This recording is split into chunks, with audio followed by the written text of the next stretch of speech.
बहन पार्वती, उमा,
अंततः आपने सुन ही ली मेरी पुकार।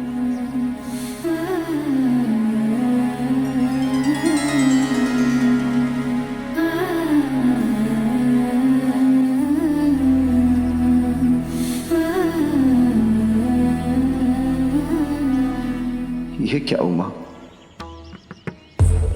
मेरे लिए अपना अस्तित्व मिटाने के लिए प्रस्तुत हो गई, ये विचार किए बिना कि शिव का अस्तित्व तो तुम ही से है। क्या सोचा था तुमने? मैं ऐसी स्थिति में हमारी रक्षा करने नहीं आऊंगा। तुम्हारी वजह से शिव का जीवन सार्थक हुआ है। तुम्हारी सहायता से मैंने सृष्टि की रचना की और आज तुम्हारे बिना मेरा अस्तित्व पुनः शून्य हो जाता और संपूर्ण संसार उस शून्य में विलीन हो जाता। सत्य कहा था तुमने। तुम्हें पुनः खोने की कल्पना का वो क्षण मेरी ही परीक्षा का क्षण था, किंतु अब तो मैं परीक्षा में सफल हुआ ना प्रिय। कहो, पुनः साथ निभाओगी मेरा?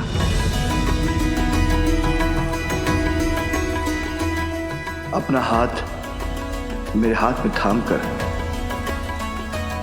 मेरी पत्नी, मेरी सहभागिनी बनोगी? अवश्य नाथ, आपकी सहभागिनी बनना तो मेरा अधिकार है, सौभाग्य है।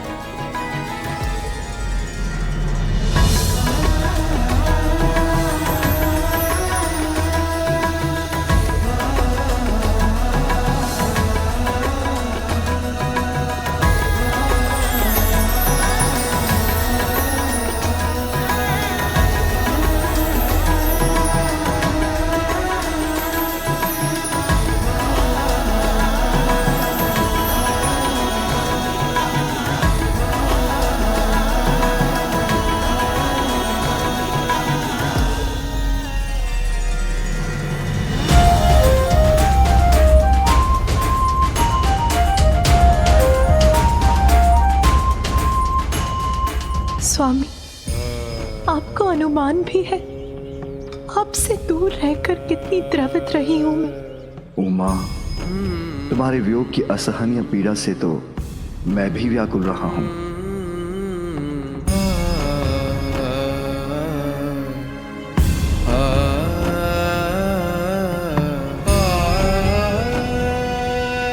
आप धन्य हैं पिताश्री।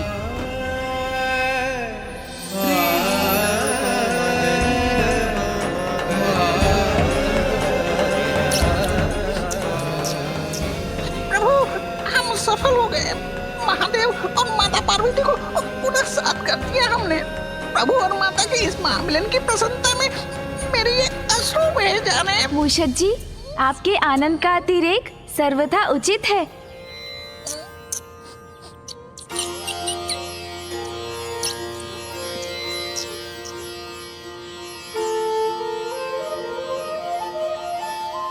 माँ, अब तो लौट आइए ना हमारे निकट। पिताश्री, माँ को कैलाश वापस ले आइए ना।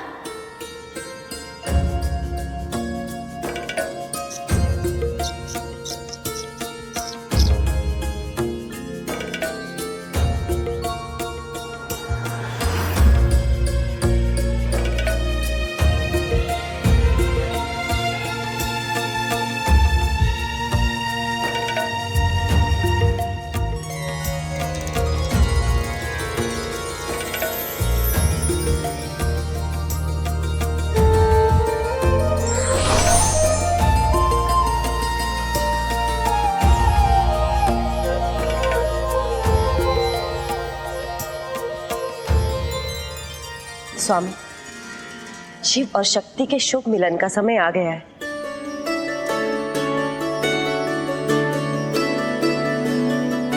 माँ, पिताश्री को आपसे पुनः मिलाने का श्रेय तो गणेश को ही जाता है।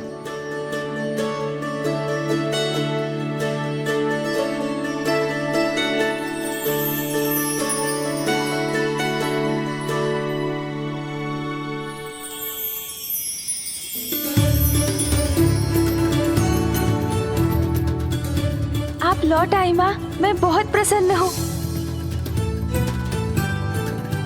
पुत्र गणेश, माँ,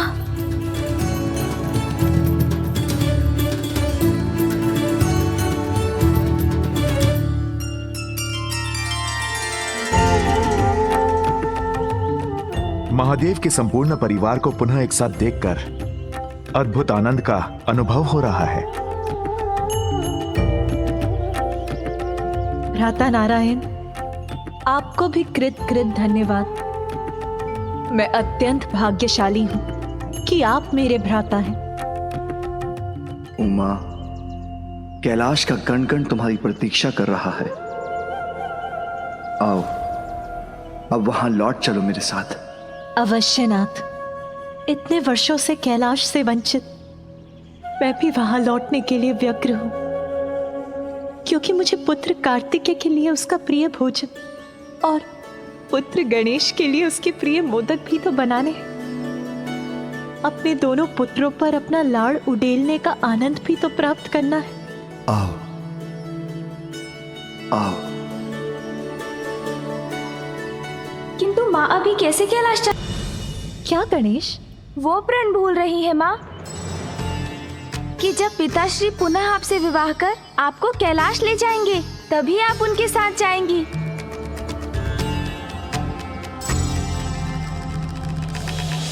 महादेव ने मुझे अपने से दूर किया, तो मुझे पाने के लिए प्रयत्न भी करना होगा। उन्हें स्नेह और सम्मान के साथ मुझसे विवाह कर मुझे कैलाश ले जाना होगा। ये मेरा प्रण है। और माँ, ऋषि कात्यायन को दिया अपना वचन भी स्मरण कीजिए। एक पुत्री के रूप में आपने मुझे अत्यंत ही सुखद पल दिए हैं, परंतु एक सुख से मुझे वंचित कर दिया। बस आपका कन्यादान नहीं कर सका। पिताश्री, आपको कन्यादान का सुख भी अवश्य प्राप्त होगा।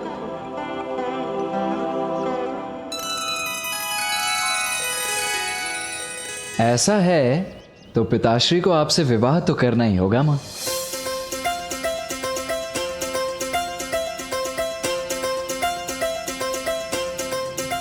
पिताश्री, आपका क्या निर्णय है?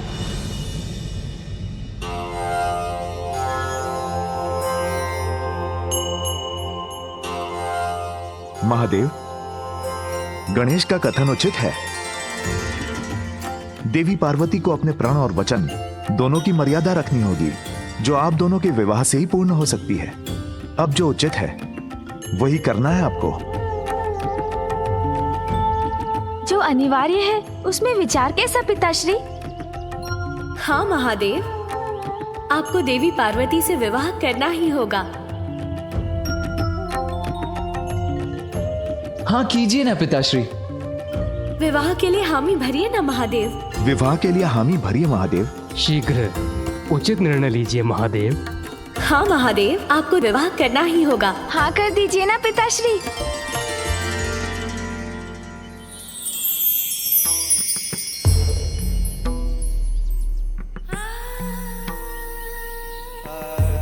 उमा,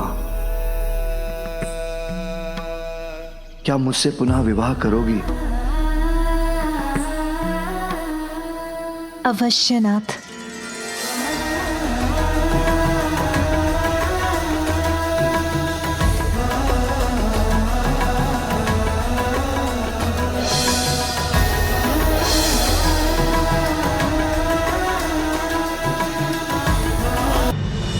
तो ये तय रहा, रीति अनुसार विवाह के पूर्व देवी पार्वती हमारे साथ रहेंगी।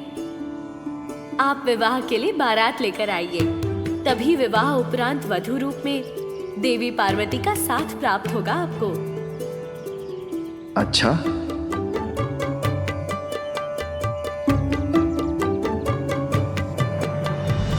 तब तो सर्वप्रथम कन्या के पिता से कहिए कि वो विवाह संबंध का शगुन कैलाश भिजवाएं। महादेव, हमें आपसे तो यह अपेक्षा नहीं थी।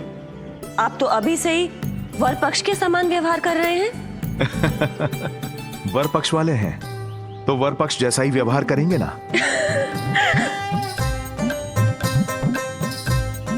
चलिए महादेव, बारात लेकर ही आते हैं। वो शिव जी बिहाने चले, पाल की सजाएंगे, भभूति लगाएंगे ला। वो शिव जी बिहाने चले, पाल की सजाएंगे, भभूति लगाएंगे, पाल की सजाएंगे ला। उमा, अब तो भेंट तभी होगी जब हमारा पुनः विवाह होगा। शिव जी बिहाने चले, पाल की सजाएंगे, भभूति लगाएंगे, पाल की सजाएंगे ला।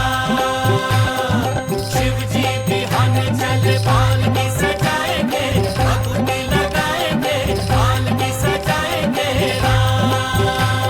शिव जी बिहाने चले, पाल की सजाएंगे, भभूति लगाएंगे। चलिए महादेव, बारात लेकर ही आते हैं। वो शिव जी बिहाने चले, पाल की सजाएंगे, भभूति लगाएंगे, पाल की सजाएंगे ला। शिव जी बिहाने चले, पाल की सजाएंगे, भभूति लगाएंगे, पाल की सजाएंगे ला। रुको पुत्र, तुम कहाँ जा रहे हो? तुम्हें तो अभी एक निर्णय लेना है। अब मुझे कैसा निर्णय लेना है मामी जी? यही कि तुम वर पक्ष से हो या वधू पक्ष से। वर वधू को मिलाने का कार्य तो तुमने ही किया है। तुम तो दोनों ओर से ही आमंत्रित हो। किंतु मामी जी, माँ की ओर से तो आप सभी देवियां रहेंगी, तो गणेश यहाँ क्या करेगा? चलो गणेश, हम पिताश्री के साथ बाराती बनकर आएंगे। अच्छा, सोच लो पुत्र, यहाँ मैं और देवी सरस्वती समुचित व्यवस्था करेंगे। स्वादिष्ट भोजन होगा, बहुत आनंद आएगा तुम्हें। व्यवस्था तो वहाँ मामा जी और फूफा जी भी करेंगे, तो आनंद तो वहाँ भी आएगा गणेश।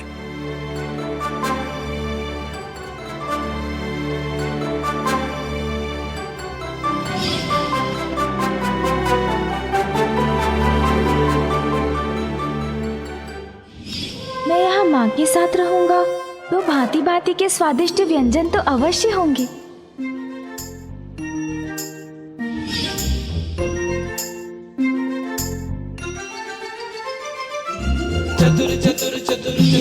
पिताश्री के साथ रहा तो नहीं, उचित निर्णय लूंगा मैं। मामी जी और बुआ जी एकाकी सब कुछ कैसे करेंगे? और वहाँ कैलाश पर मामा जी को भी सहायता चाहिए होगी। मामी जी और बुआ जी, मैंने निर्णय ले लिया। मैं यहाँ भी रहूँगा और वहाँ भी।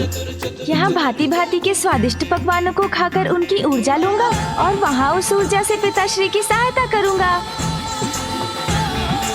भैया, आप पिताश्री के साथ कैलाश जाइए। मैं शीघ्र ही वहाँ पहुँचता हूँ।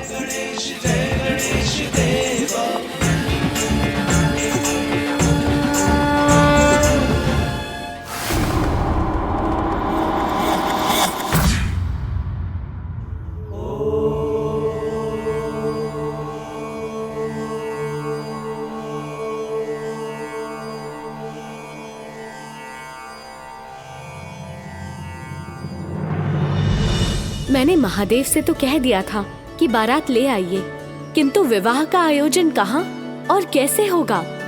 यही, इसी स्थान पर महादेव मुझे लेने आए थे।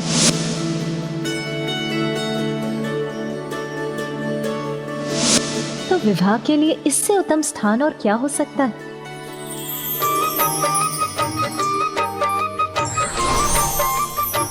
प्रणाम माताओं। प्रणाम देवी पार्वती। हम सभी देवियां भी कन्या पक्ष में आपका साथ देंगे। अब हमें यही सभी व्यवस्था करनी होगी। मामी जी, बुआ जी, उसका उपाय ढूंढ लिया है मैंने। माँ, मुझे क्षमा कीजिए। आपकी अनुमति के बिना ही देवशिल्पी विश्वकर्मा जी को आमंत्रित किया है मैंने।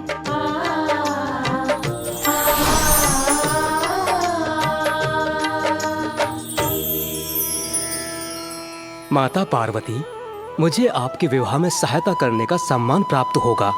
इससे बड़ा सौभाग्य मेरे लिए क्या हो सकता है? मैं आपके मन की इच्छा जानता हूँ, इसीलिए आप मुझे कैलाश के समान भव्य भवन निर्माण की अनुमति प्रदान करें। हमें लगता है कि भवन निर्माण की उचित जगह यही है। आइए विश्वकर्मा जी।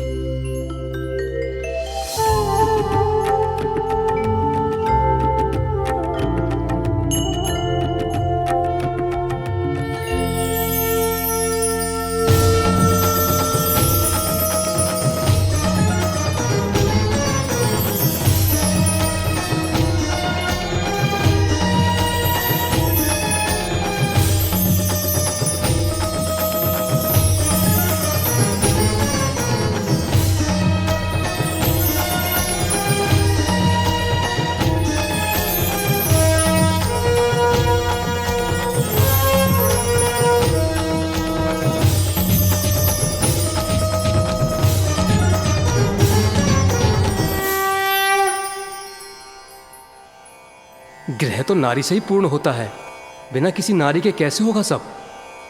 महादेव, आप कदापि चिंता मत कीजिए। मैं वरुण देव, वायुदेव, सूर्यदेव, अग्निदेव और सेनापति कुमार कार्तिकेय सभी मिलकर वर पक्ष की ओर से उचित व्यवस्थाएं कर लेंगे।